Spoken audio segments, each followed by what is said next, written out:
How to enable Cash App security lock in iPhone.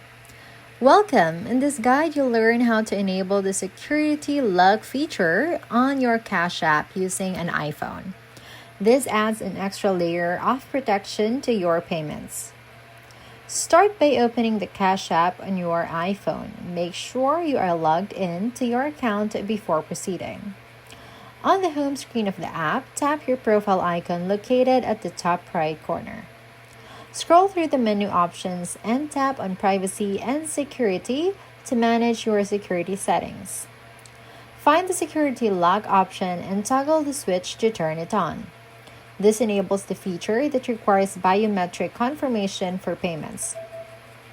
Cash App will now ask you to verify with your iPhone's Touch ID or Face ID, depending on your device.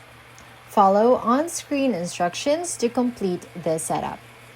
That's it. Your Cash App is now more secure. Every payment you make will now require biometric authentication for your protection.